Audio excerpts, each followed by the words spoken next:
안녕하세요. 미래를 설계하라 경제 잡박사전 진행의 김혜수입니다.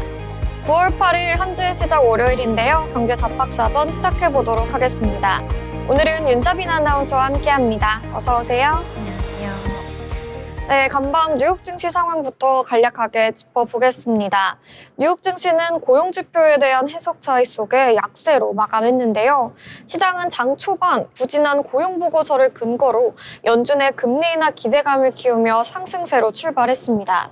하지만 곧 분위기는 반전됐는데요. 이번 금리 인하가 단순한 경기 안정 차원이 아니라 경기 침체를 반영한 조치일 수 있다는 해석이 나오면서 금융주와 산업재, 에너지 업종을 중심으로 매물이 쏟아졌습니다.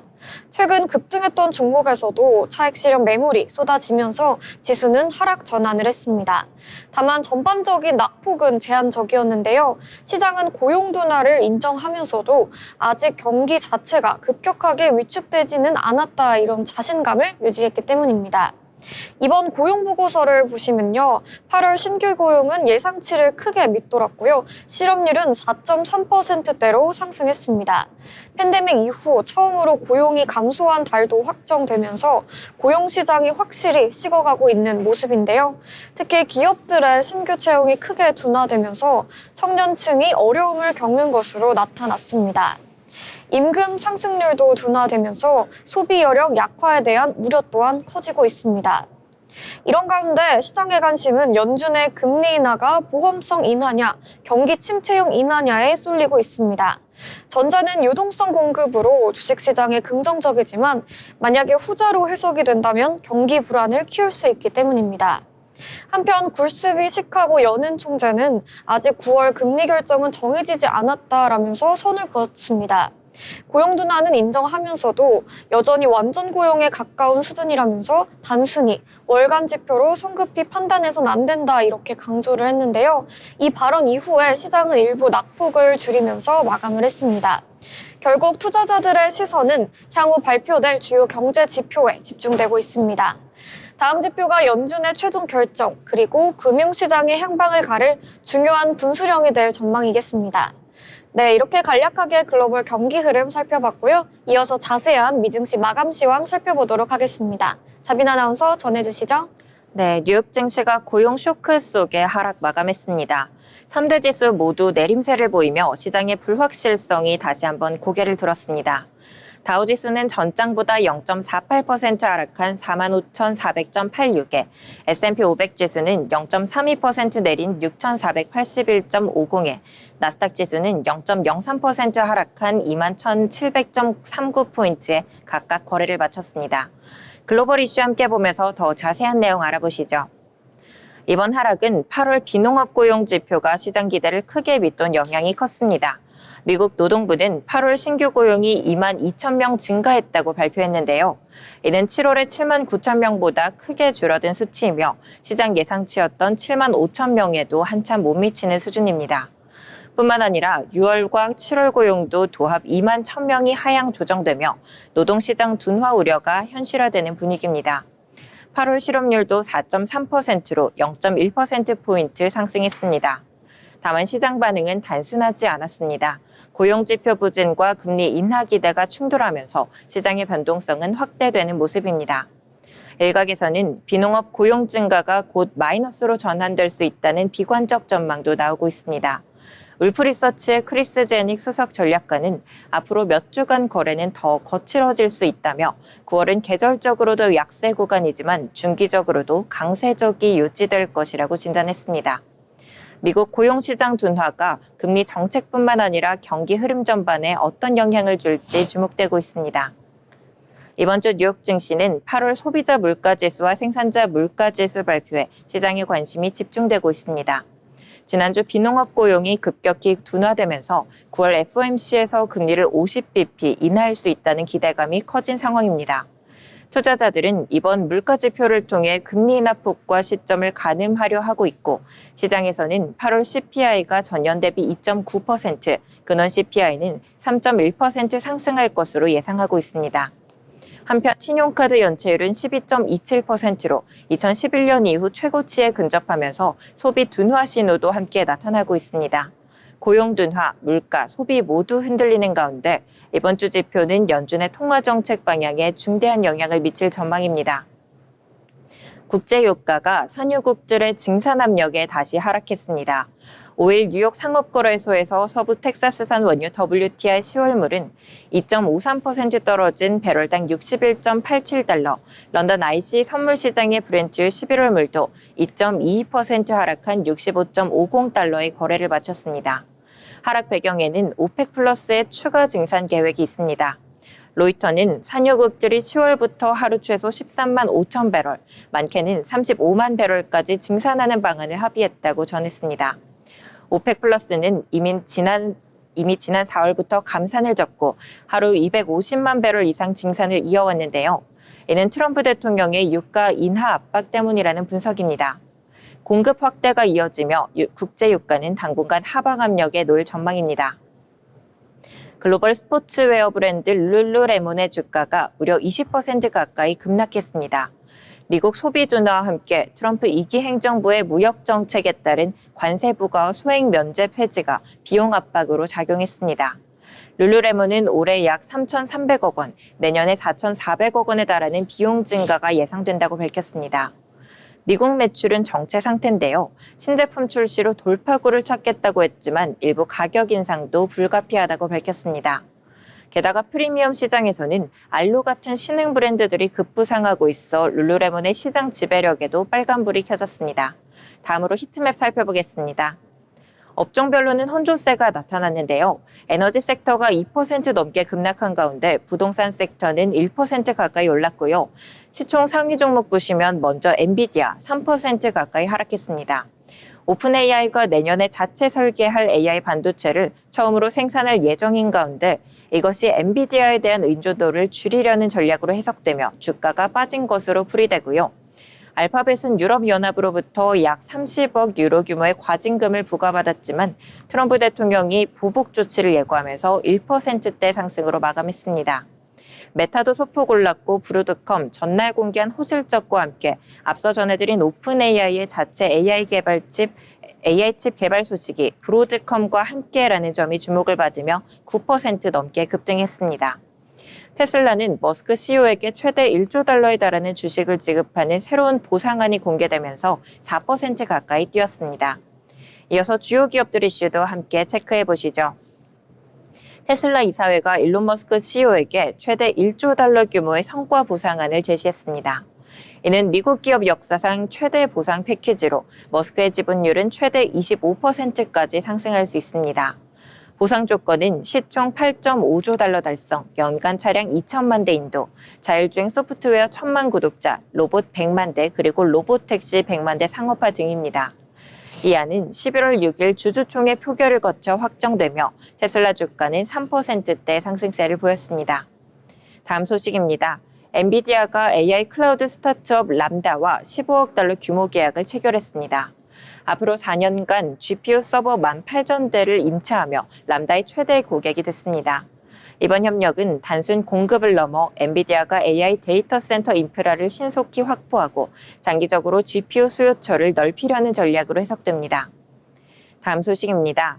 애플이 내년 봄 음성비서 시리에 구글 제미나이 기반 웹 검색 기능 월드 놀리지 앤서스를 탑재하며 전면 개편에 나섭니다. 새 기능은 시리를 시작으로 사파리, 스포트라이트 검색으로 확장될 예정인데요. 개인 일정과 사진 등 민감 데이터는 자체 모델이 처리하고 웹 검색, 문서 요약, 그리고 계획 설정은 제미나이가 담당하는 구조입니다. 애플은 온디바이스 보안 철학을 지키면서 성능 격차를 메우려고 했지만 핵심 연구원 이탈과 내부 혼선으로 AI 경쟁에서 뒤처졌다는 평가도 나오고 있습니다. 다음 소식입니다.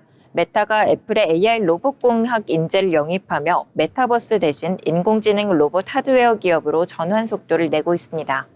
메타버스 부문에서만 누적 97조 원 손실을 기록한 뒤 리얼리티 랩스를 재편해 휴머노이드 로봇 연구에 집중하는 모습인데요. 실제 메타는 엔비디아 잭슨 AGX 토르를 도입하며 기술 확보에도 나섰습니다. 글로벌 휴머노이드 시장은 2050년까지 5조 달러 규모로 성장할 전망이고요. 메타가 신사업 기회를 로봇에서 찾으며 AI 하드웨어 기업으로 탈바꿈하고 있습니다. 지금까지 미증시 마감 시황 전해드렸습니다. 네, 미증시 마감 시황 전해주셨습니다. 간밤에 뉴욕 증시는 고용 쇼크 우려 속에서 혼조세로 마감을 해줬습니다. 이어서 기업에 대해 알아보려고 하겠는데요. 오늘 소개해드릴 기업은 휴젤입니다. 오늘의 기업 로그는 K톡신 시장의 강자 휴젤에 대해 알아보도록 하겠습니다. 미용에 관심이 있는 사람이라면 한 번쯤 들어봤을 만한 시술, 보톡스죠. 이 업계를 보툴리눔 톡신 시장이라고 하는데요. 국내 보툴리눔 톡신 빅3는 매출액 순으로 대웅제약, 휴젤, 그리고 메디톡스가 있습니다. 세 기업 모두 해외로의 확장세가 두드러지는 톡신 기업들인데요. 특히 휴젤은 매출액 1,000억 원을 돌파하기도 했습니다. 휴젤의 스토리에 대해 더 자세히 알아보도록 하겠습니다. 휴젤은 다양한 전문가들로 구성되어 만들어진 기업입니다. 서울대에서 분자생물학 박사학위를 취득하고 미국의 슬로온 캐터링 암센터에서 근무한 단백질 전문가인 문경엽 박사, 그리고 강남 백병원에서 성형외과 과장을 거친 1세대 성형 전문의이자 BK 성형외과 원장을 하고 있는 홍성범 원장, 그리고 공동 창업주 중 한 명인 신용호 원장은 2001년 휴젤의 설립 당시에 휴젤의 코스닥 상장을 이끌었던 인물입니다. 한때 경영권 분쟁을 겪기도 했는데요. 글로벌 사모펀드인 베인캐피탈의 휴젤이 인수가 되면서 분쟁은 종결이 됐습니다.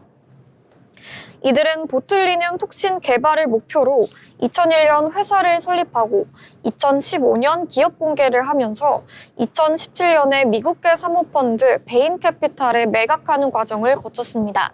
국내 토종 보톡스 신화를 일궜는데요. 휴젤은 2010년 세계에서 6번째로 보툴리눔 톡신 개발에 성공을 했습니다.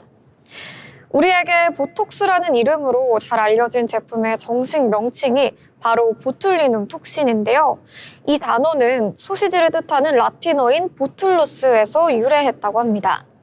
19세기 독일에선 200명 이상이 식중독으로 목숨을 잃는 사건이 발생하게 되는데요. 한 내과 의사는 이 식중독이 제대로 보관되지 않은 소시지나 통조림에서 나온 보툴리눔 독소 때문이라는 점에 주목했습니다.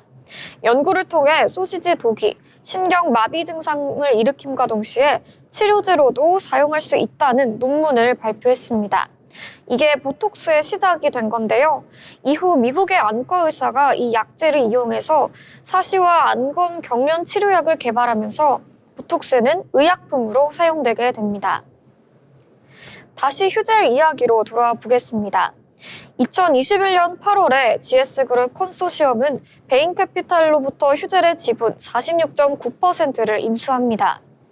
휴젤의 매각 금액은 약 1조 7,240억 원 규모로 이뤄졌습니다. 휴젤의 창업자들은 회사를 사모펀드에 매각한 이후 다양한 길을 걸었는데요. 문경엽 박사는 셀락바이오를 설립해 500억 규모의 시리즈 A 투자 유치에 나섭니다. 홍성범 원장은 코스닥 상장 헬스케어 전문 기업인 서울리거를 통해 화장품 ODM 사업에 속도를 내고 있습니다. 700억 원을 투입해 사회공단에 관련 제조공장 건립에 착수한 것으로 알려졌습니다. 휴젤은 전 품목의 고른 성장에 따라 매출 성장세를 이어오고 있습니다. 보툴리눔 톡신인 보툴렉스 제품군의 매출은 407억 원으로 전년 동기 대비 18.8% 증가한 것으로 집계되고 있습니다. 특히 아트 지역에서 54% 성장하면서 가장 높은 오름세를 보였습니다. 해외 시장을 위해 휴젤은 3년 동안 미국에 공급하는 보툴리눔 톡신 물량을 최소 1,400억 원가량 투입할 것으로 보입니다.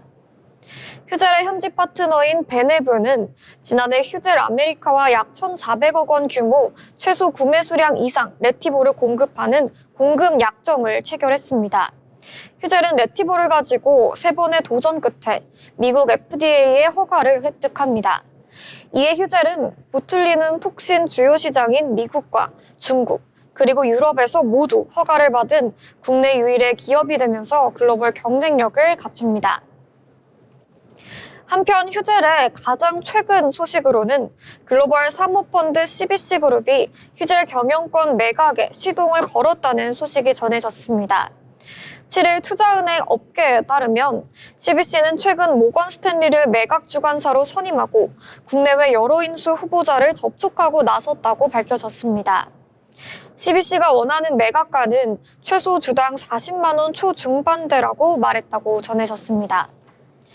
K-뷰티와 K-의료의 인기에 힘입어서 K-바이오 분야도 탄탄한 신뢰의 이미지로 세계로 뻗어나고 있습니다. 지금까지 오늘의 기업사전 휴대에 대해 살펴봤습니다. 이어서 오늘 신문에 나온 경제 이슈들도 짚어볼 텐데요. 자빈 아나운서, 오늘은 어떤 이슈 있었을까요? 네, 오늘 신문에서 발췌한 기사를 전해드리는 뉴스 브리핑 시간입니다. 첫 번째 소식입니다. 뉴욕 증시가 9월로 접어들면서 투자자들 사이에서 이른바 9월 효과에 대한 경계심이 커지고 있습니다. 과거 통계상 9월은 다른 달보다 주가 흐름이 부진한 경우가 많았기 때문입니다. 올해도 비슷한 조짐이 보입니다. 9월 들어 S&P 500과 나스닥의 변동성은 확대됐고 투자자들의 위험 회피 심리가 커지면서 금 가격은 사상 최고치를 경신했습니다. 이는 미국 정부 회계 연도가 10월에 시작되기 전 연기금 그리고 기관 투자자들이 포트폴리오를 조정하며 현금 비중을 늘리기 때문이라는 분석입니다. 실제로 2011년부터 2024년까지 S&P 500은 9월 평균 1.6% 하락했고 국내 코스피도 같은 기간 평균 1.5% 하락했습니다. 대체로 관세 불확실성과 연준 독립성 논란으로 약세장이 예상되지만 9월 연방공개시장위원회 FOMC 회의에서 금리 인하 기대가 부각되며 매수 기회가 될 수 있다는 낙관론도 나오고 있습니다. 국내 증시는 관세 충격에 따른 기업 실적 약화가 부담으로 작용하고 있습니다. 전문가들은 9월은 잭슨홀 미팅과 추석 연휴 등으로 적극 대응이 어려운 시기라며 업종별 모멘텀을 선별 공략하는 전략을 조언하고 있습니다. 다음 소식입니다. 전 세계 자율주행 택시 시장이 폭발적으로 성장하는 가운데 한국은행이 국내 택시 산업 개혁안을 내놨습니다. 한은이 발표한 보고서에 따르면 글로벌 자율주행 택시 시장은 지난해 30억 달러에서 2034년 1,900억 달러 규모로 연평균 51% 성장이 예상됩니다. 반면 한국은 규제와 제도적 한계로 아직 본격적인 테스트조차 진행하지 못한 상태입니다. 특히 한국은 타다 금지법 이후 새로운 모빌리티 혁신이 사실상 막혀 있으며 자율주행 역시 전통 택시업계 반발로 차단될 가능성이 있다는 게 한은의 진단입니다. 현재 한국의 자율주행 기술력은 미국의 89% 수준, 중국보다도 뒤처져 있습니다.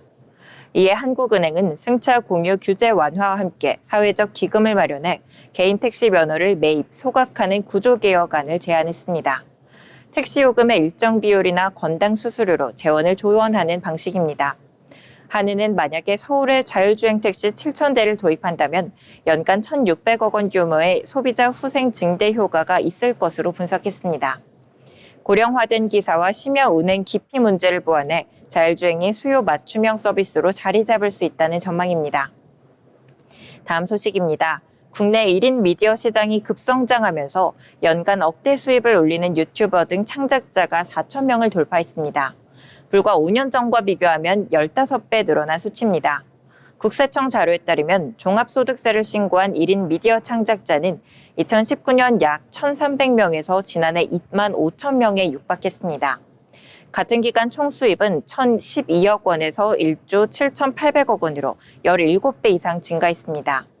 특히 연간 1억 원 이상을 버는 창작자는 259명에서 4,032명으로 15배 늘었고 상위 1%의 평균 수입은 13억 2천만 원으로 5년 새 4억 원 증가했습니다. 반면 하위 50%는 연간 2천만 원 수준에 머물러 상위와 하위 간 소득 격차는 13억 원까지 벌어졌습니다. 고소득 유튜버들의 세금 탈루 문제도 드러났습니다.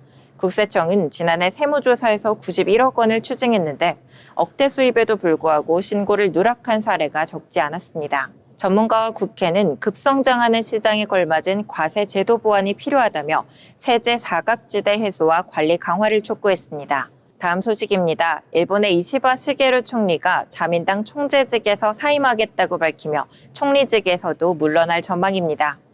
자민당이 새로운 총재를 선출하면 곧바로 차기 총리가 지명됩니다. 이시바 총리는 기자회견에서 국민의 기대에 부응하지 못했다며 퇴진 배경을 설명했습니다. 잇따른 선거 패배와 미일 관세 협상 타결을 사임 이유로 들었는데요. 실제로 자민당은 지난해 중의원 선거와 올해 참의원 선거에서 모두 과반 확보에 실패하며 큰 타격을 입었습니다. 총리 취임 1년 만에 물러나는 셈인데요. 차기 총재 경쟁은 이미 달아오르고 있습니다. 유력 후보로는 여자 아베라고 불리는 다카이치 사나이 전 경제안보 담당상, 그리고 고이즈미 전 총리의 아들인 고이즈미 신지로 농림수산상이 꼽힙니다. 특히 이시바 총리는 비교적 온건한 역사인식을 보여줬지만 다카이치 전 장관은 강경 보수 성향으로 알려져 있어 그의 당선 시 한일 관계가 악화될 수 있다는 우려가 나옵니다. 고이즈미 장관은 뚜렷한 입장은 없지만 야스쿠니 신사를 참배해온 전력이 있습니다.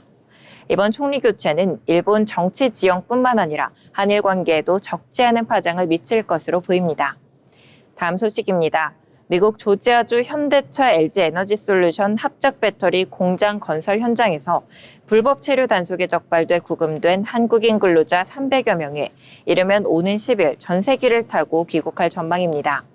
조기 중 주미 워싱턴 총영사는 7일 조지아 포크스턴 IC 구금시설에서 수요일쯤 귀국 가능성이 크다며 희망자들을 최대한 신속히 한국으로 보내겠다고 밝혔습니다. 이미 단속은 지난 4일 미 이민세관 단속국이 실시했으며 한국인 300여 명을 포함해 총 75명이 총 475명이 체포됐습니다. 체포된 한국인들은 현재 포크스턴 구금시설과 여성 전용시설에 분산 수용되어 있으며 애틀랜타 총영사관 직원들이 면담과 영사 지원을 이어가고 있습니다. 귀국 전세기는 포크스턴에서 차로 약 50분 거리인 플로리다 잭슨빌 국제공항에서 출발할 예정입니다. 조 총영사는 상태는 대체로 양호하지만 자택만큼 편안하진 않다며 조속한 귀국을 약속했습니다. 이번 사태는 미국 내 불법 고용, 체류 문제에 대한 단속 강화 속에 발생한 만큼 향후 한미 간 노동 비자 협력에도 영향을 줄 수 있다는 관측이 나옵니다. 지금까지 뉴스 브리핑 전해드렸습니다. 네, 뉴스 브리핑 전해주셨습니다. 오늘 나온 여러 가지 경제 이슈들 저희와 함께 체크해 보시면서 투자에 참고해 보시면 좋겠습니다. 아울러 본 방송에서 제공하는 정보는 투자 판단에 대한 조언일 뿐 해당 종목의 가치, 상승 또는 하락을 보장하지 않습니다.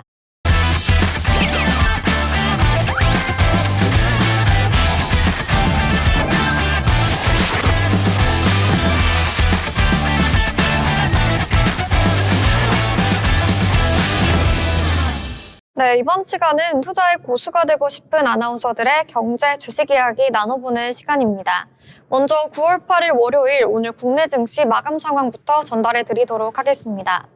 미국의 기준금리 향방을 지켜보면서 눈치 보기 장세가 연출이 되었는데요. 우리 시장 오늘 첫 거래일부터 활짝 웃었습니다. 양시장 모두 상승 마감을 해줬습니다. 이어서 코스피부터 자세한 지수 상황 체크해 보겠습니다. 네, 오늘 코스피 지수는 계속해서 상승하는 모습이 나타났고요. 장 후반에 조금 더 상승을 해주는 모습이 나타났습니다. 쌍끌이 매수하는 모습이 나타나면서 지수에 상방 압력을 더했는데요. 0.45% 오르면서 3,219선에서 거래를 마쳤습니다. 투자자별 매매 동향도 체크해 보겠습니다. 메이저 주체들이 강하게 담아내는 모습인데요. 외국인이 2,304억 원 담아냈고요. 기관이 7,770억 원 담았습니다. 반면에 개인이 3,850억 원 매도했습니다. 이어서 코스닥도 살펴보겠습니다. 네, 코스닥 지수 살펴보시면 상승 출발 이후에 계속해서 상승하는 모습이 나타났고요. 장중 최고에서 거래를 끝냈습니다. 818포인트에서 거래를 마쳤는데요. 0.89% 상승불 켜줬습니다. 자세한 수급도 살펴보겠습니다. 개인과 외국인이 매도하는 모습이 나타났는데요. 개인이 119억 원 팔아냈고요. 외국인이 348억 원 팔아냈습니다. 하지만 기관이 506억 원 담아내주면서 지수의 상승을 이끌었습니다. 이어서 시가총액 상위 종목들의 흐름들도 살펴보겠습니다. 네, 먼저 코스피 살펴보겠습니다. 네, 코스피 시장에서는 상승세가 우위하는 모습이 나타났습니다. 삼성전자와 SK하이닉스 동반 강세 흐름 보였는데요. 삼성전자는 0.86% 빨간불 켰고요. 7만 100원에 7만 전자를 올라오면서 종가 형성을 해줬습니다.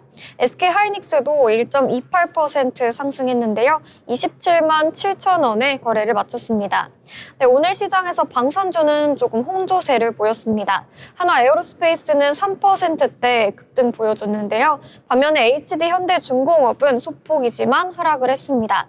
하나 에어로스페이스는 95만 1천 원에 거래를 마쳤고요. 현대중공업도 51만 1천 원에 거래를 마쳤습니다. 네, 오늘 시장에서 자동차주가 조금 쉬어가는 모습인데요. 현대차는 0.68% 낙폭을 보여줬고요. 21만 8,500원에 거래를 마쳤습니다. 기아는 1.59% 하락했고요. 10만 4,900원에 종가 형성했습니다. 이어서 코스닥의 시총 상위 종목들도 살펴보겠습니다. 네, 오늘 코스닥 시장은 혼조세에 나타났습니다. 알테오제는 소폭이지만 올라주면서 힘써주는 모습이 나타났는데요. 0.53% 상승하면서 47만 8천 원에 거래를 마쳤습니다. 오늘 코스닥 시장에서는 K뷰티 열풍이 불면서 미용주들이 강세 흐름 보였는데요. 파마 리서치가 7.14% 강하게 급등해주는 모습이 나타났습니다. 67만 5천 원까지 올라주면서 종가 형성을 했습니다. 네, 오늘 2차 전지주는 쉬어갔는데요. 에코프로 BM이 0.17% 빠졌고요. 에코프로도 0.4%대 하락 보여줬습니다. 오늘 바이오주들도 전반적으로 쉬어가는 모습입니다. 리가켄바이오도 0.26% 빠졌고요. ABL바이오는 2%대, 삼천당제약 0.5% 파란불 켰습니다. 네, 이렇게 오늘 국내 증시 마감 상황 살펴봤습니다. 이어서 오늘 우리 시장에서 특징적인 종목들 하나하나 살펴볼 텐데요. 먼저 첫 번째 특징주, 자빈 아나운서 어떤 종목일까요? 네, 오늘의 특징주 바로 넷마블입니다. 신작 게임 뱀피르의 흥행 소식에 장 초반부터 강한 상승세를 보여줬습니다. 상승 배경에는 바로 MMORPG 신작 뱀피르의 성공이 있었습니다. 출시 9일 만에 구글 플레이스토어, 애플 앱스토어 매출 1위에 등극하며 투자자들의 매수 심리를 크게 자극했는데요. 게임의 첫날 매출은 무려 30억 원, 전문가들의 3분기 평균 예상치였던 일매출 10억 원을 훌쩍 뛰어넘었습니다. 미래에셋증권은 넷마블의 실적 서프라이즈의 가능성을 언급하며 목표 주가를 8만 5천 원에서 9만 원으로 상향 조정했고요. DS투자증권 역시 리니지 라이크 스타일을 충실히 계승하면서 방송인 프로모션 등 퍼블리싱 역량이 돋보였다고 평가했습니다. 특히 이번 작품은 리니지2 레볼루션 개발진이 참여해 출시 전부터 업계의 주목을 받아왔는데요. 중세 다크 판타지 세계관과 뱀파이어 콘셉트를 접목시켜 기존 MMORPG 시장과는 차별화된 색깔을 선보였습니다. 현재 모바일과 PC 크로스 플랫폼으로 서비스되고 있으며 전투 몰입감과 퀘스트 구성, 그리고 캐릭터 성장 시스템 등에서 유저 평점도 긍정적입니다. 업계에서는 넷마블이 이번 흥행을 통해 단순히 게임 개발사를 넘어 글로벌 퍼블리싱 역량이 검증됐다는 평가도 나오고 있습니다. 리니지2 레볼루션의 주요 개발진이 참여한 뱀피르, 중세 다크 판타지 세계관에 뱀파이어 컨셉까지 더해지며 넷마블 흥행 성공 소식에 또 하나의 이름을 올렸습니다. 이러한 흐름 속 넷마블 장 초반 5.44% 오른 6만 4천 원으로 출발했습니다. 장중 한때 7%가 넘는 상승폭을 보여주다 현재는 5.77% 오른 6만 4,200원으로 종가 형성했습니다. 네, 넷마블 오늘 장에서도 강세 흐름 이어오고 있고요. 5거래일 연속 상승해주는 모습이 나타났습니다. 오늘 시장에서 넷마블이 게임즈 가운데서 좀 두각을 나타냈는데요. 최근 출시한 신작이죠. 뱀피르가 흥행 초반부터 기대 이상의 성과를 보여주면서 주가에 훈풍이 불었습니다. 넷마블은 그동안 부진한 실적과 신작의 부재로 시장의 아쉬움이 컸었는데요. 이번 성과를 통해 분위기 반전을 꾀하고 있습니다. 특히 북미와 유럽 등 글로벌 시장 반응이 긍정적으로 확인되고 있다는 점에서 향후 추가적인 모멘텀으로 작용할 가능성까지 높아 보입니다. 게임주 전반에 대한 투심이 여전히 조심스러운 가운데 넷마블이 신작 성과를 발판 삼아 안정적인 실적 개선 흐름을 이어갈 수 있을지 계속해서 저희와 함께 지켜보시면 좋겠습니다. 네, 이렇게 게임주 관련해서 이야기 나눠봤고요. 다음 특징주 살펴볼 텐데요. K-뷰티 관련 소식 준비해봤습니다. 요즘 글로벌 시장에서 K-뷰티의 위상이 계속해서 높아지고 있습니다. 특히 최근에는 미국 여성들이 미용 주사를 맞으러 직접 한국을 찾는 사례가 늘고 있다는 소식까지 전해지고 있습니다. 단순히 화장품을 넘어서서 의료, 미용 시술 부분까지 K-뷰티 열풍이 확산되는 모습입니다. 이런 분위기에 따라 관련 기업들의 주가에도 힘이 실리고 있습니다. 오늘 시장에서도 파마 리서치가 급등하는 모습이 있었죠. 필러나 보톡스 등 미용 주사 제품을 개발 생산하는 업체들이 대표적인 수혜주들로 꼽히고 있습니다. 이미 글로벌 진출을 본격화한 기업들은 현지 파트너십을 통해 성장세를 더욱 가속화할 것으로 보입니다.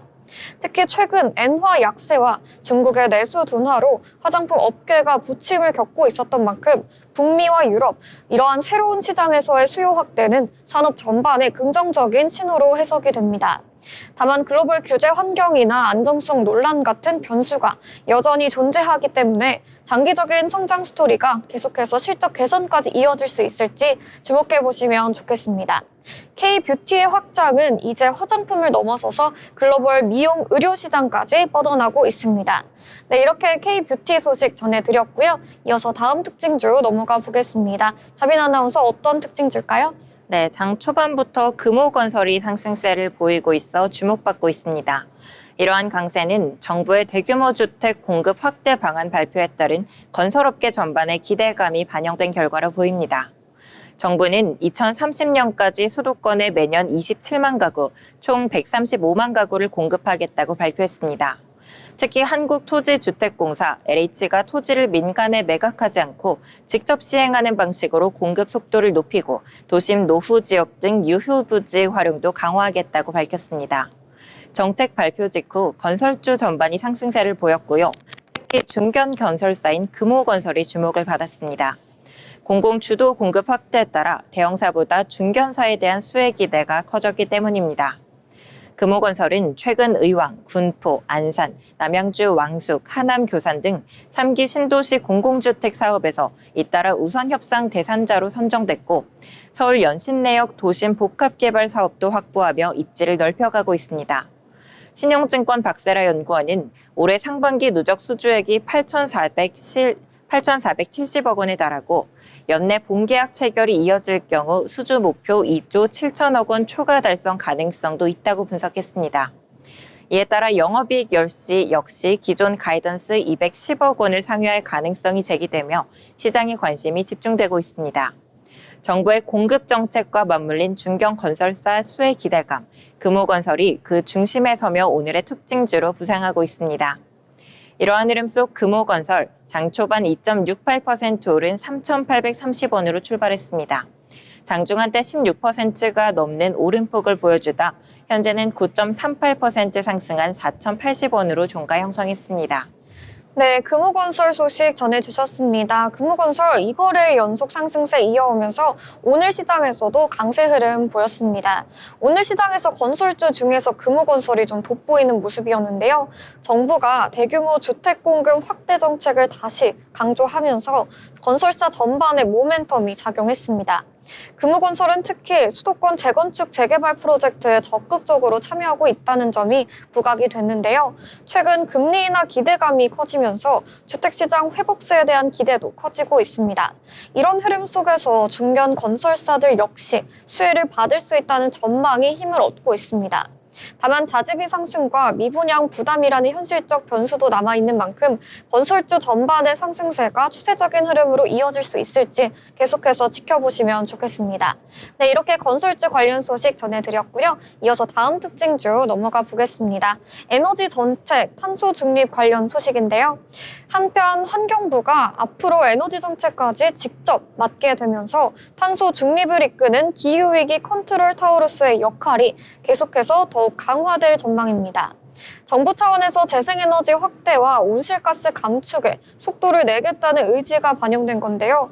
이에 따라 신재생 에너지, 탄소 저감 기술 관련 기업들에 대한 기대감도 커지고 있습니다. 태양광 풍력뿐 아니라 이산화탄소 포집 저장, 수소경제 인프라와 같은 분야들이 대표적입니다. 특히 글로벌 규제 강화 추세와 맞물려서 국내 기업들이 관련 기술들을 선점을 한다면 해외 시장에서도 경쟁력을 확보할 수 있을 것으로 보이고 있습니다. 다만 에너지 전환 과정에서 발생할 수 있는 비용 부담, 그리고 정책 지속성에 대한 의무는 여전히 투자자들의 고민거리인데요. 이번 정책 변화가 단순한 선언에 그치지 않고 실질적인 산업 성장으로 이어질 수 있을지가 앞으로의 관전 포인트로 꼽히고 있습니다. 정리하자면 탄소 중립의 속도가 빨라진 만큼 에너지 전환 관련 사업들의 기회도 한층 커지고 있다, 이렇게 정리해 볼 수 있겠습니다. 네, 이렇게 에너지 관련 소식 전해드렸고요. 이어서 마지막 특징주 살펴보겠습니다. 어떤 종목일까요? 네, 산업용 전선 보호 솔루션 전문 기업 CP 시스템이 오늘 코스닥 시장에서 상한가를 기록했습니다.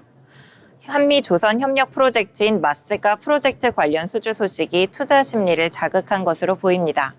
CP 시스템은 마스카 프로젝트에 참여 중인 국내 굴지의 조선사와 함께 대형 자동차 운반선 PCTC 6척에 들어갈 선박용 특수 케이블 체인 공급 및 시공 계약을 체결했다고 밝혔습니다. 해당 케이블 체인은 선박 내 차량 적재 공간을 상하로 이동시키는 엘리베이터 장치에 필수적으로 사용되는 핵심 부품으로 선적 효율을 크게 높이는 역할을 합니다. CP 시스템은 케이블 체인, 플렉시블 큐브, 커넥터, 로보웨이, 로보킷 등 케이블 보호 장치 전 제품을 국산화한 기술 기업입니다. 특히 단순 납품에 그치지 않고 전기 공사, 용접, 배선 등 설치까지 통합 솔루션을 제공하고 있다는 점이 강점입니다. 회사 측은 이번 수주를 기점으로 HD 현대중공업, 하나오션, 삼성중공업 등과의 협력 관계를 확대해 나가고 마스카 프로젝트가 본격화된다면 미국향 선박 발주가 급증할 것으로 기대하고 있습니다.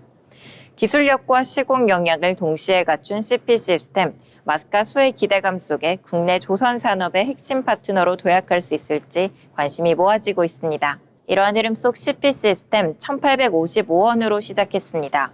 장중한 때 29.92%가 오른 2,410원으로 보여주다 현재 그 상승분을 그대로 이어받은 30% 가까운 상승폭으로 종가 형성했습니다.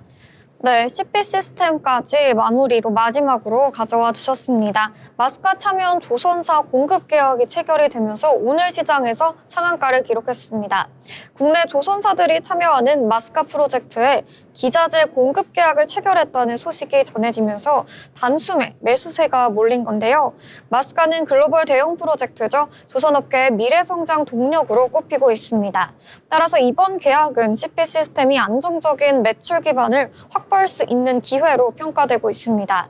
다만 단일 계약 소식에 주가가 급등한 만큼 단기적인 변동성에도 유의를 하셔야겠고요. 앞으로 실제 납품되는 규모와 추가 수주 여부까지 확인해 보시면서 기업 가치에 대한 평가도 한번 해보시면 좋겠습니다. 네, 저희와 함께 이렇게 5가지 특징주 살펴봤습니다. 저희와 함께 하나하나 체크해 보시면서 투자에 참고해 보시면 좋겠습니다. 이어서 저희는 인물에 대해 알아보는 시간 가져보도록 하겠습니다. 네, 오늘의 인물 로그는 오늘은 1세대 인플루언서이자 성공한 사업가죠. 매출 3천억 원의 신화를 쓴 티르티르 전 CEO 이유빈의 이야기를 다뤄보도록 하겠습니다. 우리나라의 물광 피부의 유행을 만든 장본인이죠. 여성 사업가로서 한국과 해외 모두에서 괄목할 만한 성과를 내며 뷰티 분야에서는 모두가 인정하는 성공한 사업가인데요. 그녀의 사업에 어떤 특별한 점이 있었는지 함께 살펴보도록 하겠습니다. 패션 디자인을 전공한 이유빈 대표는 대학교를 졸업하자마자 여성 의류 쇼핑몰을 운영하다가 화장품 브랜드인 티르티르를 창업합니다.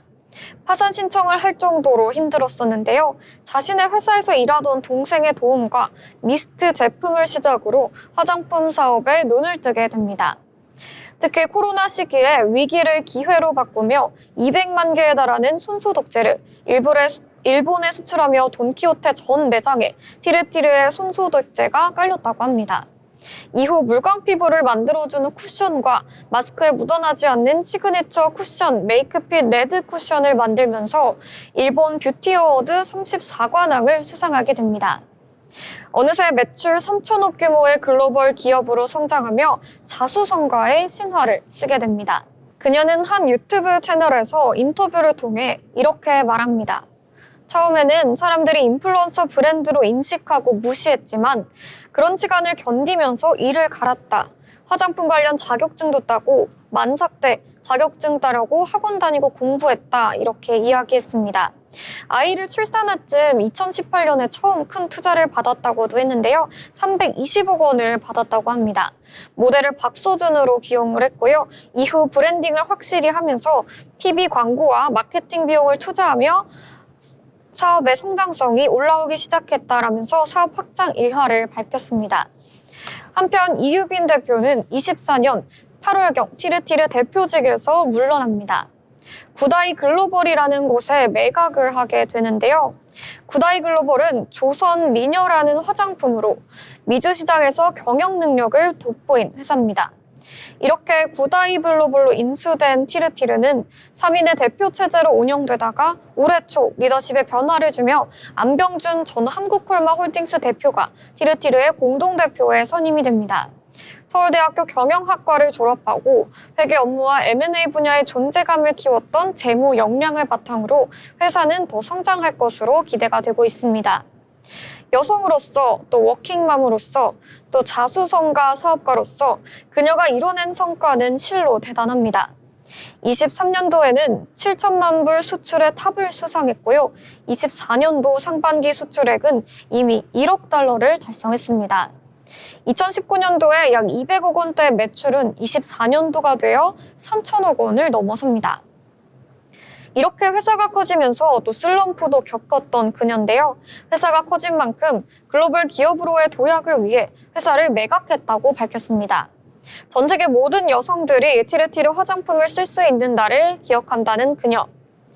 그녀의 바람이 현실이 되듯 최근에 티르티르가 가장 주목받고 있는 부분은 바로 다인종을 위한 다양한 컬러의 쿠션인데요. 기존의 마스크핏 레드 쿠션을 컬러를 늘리자 한 흑인 유튜버 달씨가 드디어 나도 쓸 수 있는 컬러가 나왔다라고 한 리뷰 영상은 조회수 6천만 회를 기록합니다.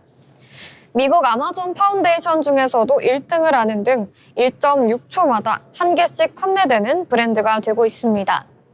누구나 성공 신화를 쓸 수 있는 것은 아니지만 글로벌한 브랜드를 자수성가로 스스로 만들기까지 얼마나 단단한 마음과 버티는 힘이 필요했을까요? 오늘의 인물로그 김유빈 티르티르 전 대표 소개를 마쳐보도록 하겠습니다. 네, 이렇게 오늘의 인물로그 티르티르의 대표였죠. 김유빈 대표에 대해서 이야기 나눠봤습니다. 이어서 투자에 도움이 될 만한 리포트 전해드리겠는데요. 자빈 아나운서, 오늘은 어떤 리포트일까요? 네, 오늘은 국내 패션 네이 전문 기업 좋은 사람들에 대해 알아보겠습니다. 좋은 사람들은 1993년 설립 이후 패션 네이라는 새로운 카테고리를 개척하며 성장해온 이너웨어 전문 기업입니다. 1997년 코스닥 상장을 통해 자금을 확보했고요. 현재는 보디가드, 예스, 섹시쿠키, 제임스딘 등 다양한 브랜드 포트폴리오를 운영하고 있습니다. 유통망은 백화점, 아울렛, 그리고 온라인몰까지 폭넓게 갖추고 있죠. 최근 경영진 교체와 함께 글로벌 브랜드 에스카다 언더웨어 국내 판권을 확보하면서 포트폴리오 고급화에 드라이브를 걸고 있습니다. 국내 네이 시장은 경기 변동에 다소 민감하지만 필수 소비재 특성이 있어 안정적인 수요를 유지합니다. 다만 최근에는 기능성, 웰빙 트렌드, 그리고 K 콘텐츠와 SNS 영향으로 패션성이 더욱더 강조되고 있습니다. 리포트에 따르면 한국 란제리 시장은 2024년 17억 달러에서 2033년 30억 달러 규모로 성장할 전망입니다. 연평균 성장률은 5.9% 수준인데요. 좋은 사람들도 이 성장세에 맞춰 기능성, 친환경, 그리고 프리미엄 제품군으로 대응 중입니다. 차별화된 기술과 브랜드 다각화가 핵심 경쟁력입니다. 기술로는 무봉제 표준 기법, 기능성 신소재 활용, 인체공학적 설계가 강점입니다. 그리고 또 브랜드 측면에서는 보디가드, 예스, 섹시쿠키, 그리고 제임스딘을 통해 세대, 성별, 소득별로 소비자를 세분화하고 있습니다. 특히 최근 온라인 전용 브랜드 아이릴리가 론칭 2달 만에 홈쇼핑 누적 매출 35억 원을 기록하며 초기 흥행에 성공하기도 했습니다. 이는 트렌디한 디자인과 온라인 채널 집중 전략이 맞아떨어진 사례입니다. 좋은 사람들은 과거 감사 의견 거절로 상장 폐기 위기를 겪었으나 2024년 7월 상장 유지 결정을 받아냈습니다. 이후 경영 정상화에 집중하면서 2023년부터 흑자 전환에 성공했고요. 부채 비율은 42.8%로 안정적인 편입니다. 매출은 국내 중심으로 2022년 804억 원에서 2024년 901억 원, 2025년에는 약 943억 원까지 확대될 것으로 전망됩니다. 반면 해외 매출은 사실상 전무하지만 에스카달 라이선스 확보를 계기로 글로벌 협업을 통한 간접 진출 가능성이 열렸습니다. 다만 2025년 상반기에는 소비 심리 위축과 오프라인 한계로 영업이익이 적자 전환했습니다. 하반기에는 D2C 전략 강화, 자사몰 UI UX 개선, 신규 프리미엄 브랜드 보스 도입 등을 통해 수익성 회복을 목표로 하고 있습니다. ESG 측면에서도 노력하고 있습니다. 저탄소 배출 원료인 카본 제로 모달을 도입하고 향균, 흡습, 속건 섬유를 활용해 위생성을 강화했습니다. 또한 직원 워라밸 보장, 다양한 복지 제도, 공시 준수 등 투명 경영을 강조하고 있습니다. 국내 속옷 이너웨어 산업은 경기 민감도가 높은 패션 산업의 특성을 공유하면서도 생활 필수재라는 안정성을 동시에 지니고 있습니다. 특히 최근에는 단순히 입는 속옷에서 벗어나 패션 기능, 웰빙을 결합한 라이프스타일 아이템으로 진화하면서 새로운 시장이 열리고 있습니다. 글로벌 경쟁 환경에서도 주목할 만한 부분이 있습니다. 스파 브랜드의 확산으로 합리적 가격 경쟁이 심화되는 가운데 소비자들은 브랜드 충성도와 신뢰도를 더 중시하는 흐름을 보이고 있습니다.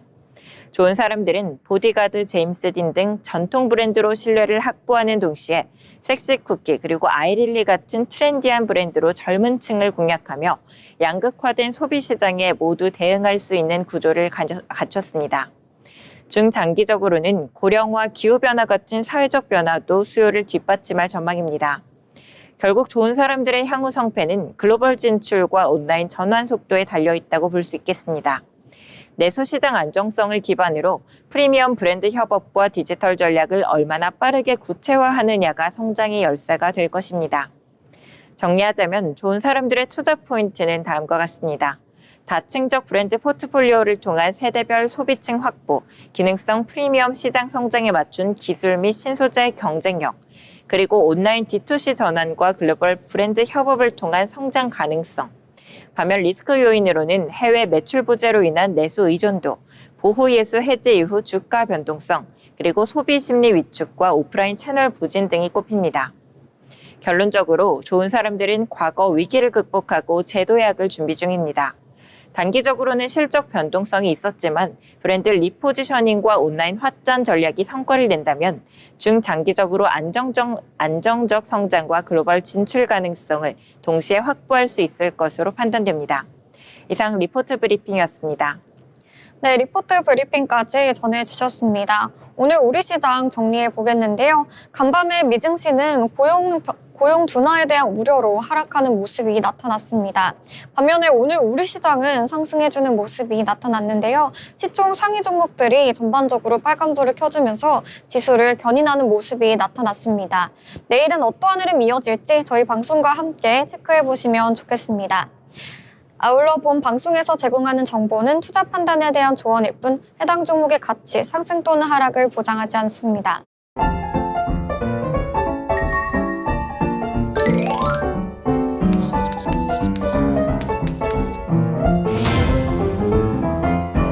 네, 오늘의 마지막 순서죠. 오늘장 한 줄평 시간입니다.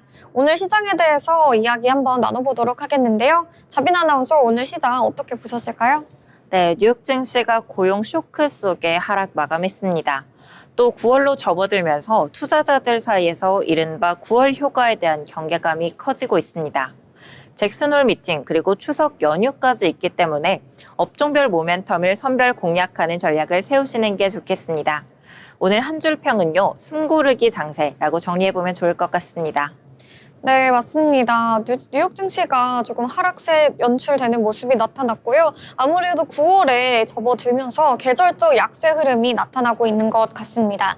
반면에 오늘 우리 시장은 상승불 켜졌는데요. 그래도 주요 경제 지표를 기다려야겠습니다. 주요 경제 지표를 기다리며 쉬어가는 하루라고 정리를 해보면서 오늘 방송 인사드리도록 하겠습니다. 내일도 더 알찬 소식으로 찾아뵙도록 하겠습니다. 시청해주신 여러분 고맙습니다.